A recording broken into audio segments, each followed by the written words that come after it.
Guys, SJ Fitness here. Yeah, I think they know who we are now, but don't know these now. So today we're going to talk about how we need to start stripping things down to the basics and simplifying things when it comes to sort of fitness, training and nutrition. So Simon's going to talk about how you can sort of simplify your training.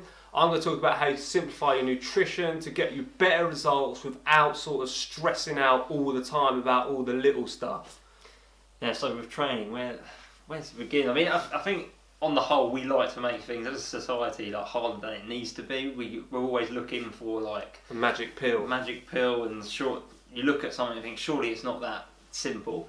There is a quote called, which is got it upstairs in our room. It's life is simple, it's just not easy, and that's exactly the same as I think with the gym. It is simple when you boil it down, but it's not easy. It takes time, it's hard to get in good shape, and you really need to work hard at it. But I mean, with training, for example, just a couple of things like rest times. You don't need to overcomplicate rest times. Like Joe, for example, used to carry around a stopwatch with him, and Classic. Used to crap himself if he went over his rest time and sprint back to the squat rack whilst he was getting a drink. I mean, it's one of those things. If you're doing like a big heavy lift, like a squat, deadlift, in the lower rep ranges, around sort of 5, you're going to need a little bit more rest. You're going to need maybe 2-3 minutes. It doesn't have to be exactly 2 minutes. If you're doing something that's a bit lighter, with high reps, so sort of 10 to 15, then maybe only a minute and a half or something like that. Just listen to your body and go when you're ready for it, and that's fine. You don't need to go exactly and just watch the hand go around the clock in the gym. Tempo as well, time under tension. Again, you don't need to be sort of controlling it for 5 seconds on the way down. I used to do 6. And then holding it at the top for 3 seconds. It's, as long as you've got the movement right, you've got the form right, and you're hitting your rep range, that's the most important, and you're getting your total workout done, that's most important. And other little bits and pieces like squatting on Bosu balls, just squat normally and squat with more weight. You're going to get better results by doing that. And any other bits of equipment, random bits of equipment.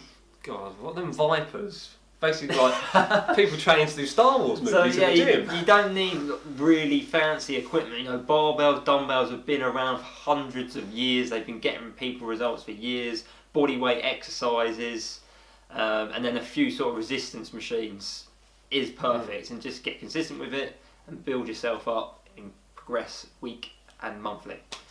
Nutrition wise, I'm a big believer again in simplifying things, only because from experience I used to overcomplicate every bloody thing when it came to nutrition.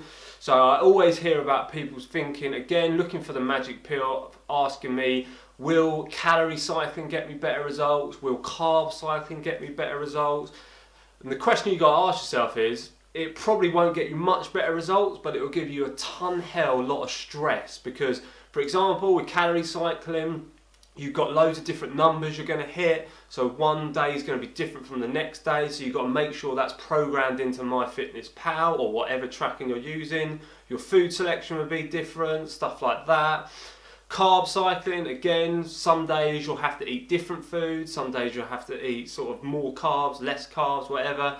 And to be honest with you, not going to get you much better results, but will probably give you a lot more stress. If you're more stressed, your results aren't going to be great.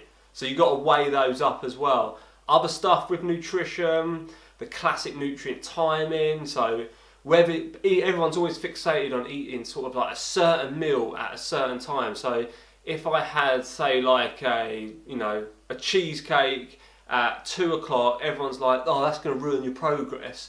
But before that cheesecake, I could have had a decent meal like oats with berries, and then after that cheesecake, I could be having stuff like chicken breast, sweet potato, and loads of veg. So again, it's the context of the whole day that people always forget about. And just because you're eating something you enjoy at one point of time, it's not going to ruin your progress whatsoever. And like Simon said, I think it's a case that we really do need to start looking at what works and what is going to work for us. And for the general population, I would say if you're bang on your calories, if you've sort of got a good macronutrient split, so you're eating enough protein, you're eating enough carbs for your exercise and stuff like that, and you're getting a good sort of fruits and veggies in, fibre, and you're getting your micronutrients in, that's going to get you a lot of results. It's probably going to get you about 80 to sort of 85% of your overall results. And all the little other stuff will maybe give you what, 5-10%? Yeah. Some other little simple things as well, like make sure you're drinking enough water, getting enough sleep, taking enough rest days. It's boring, and you know, again, people look at it and say, "Oh, that's not exciting. That doesn't look like extreme." But do that consistently over a long period of time, and you'll get good results. Yeah. You got to ask yourself: is that extra 5 to 10% worth the extra stress and hassle for your goals and your lifestyle right now? Hope that helped, guys. Any questions, let us know, and we'll speak to you soon. Speak soon.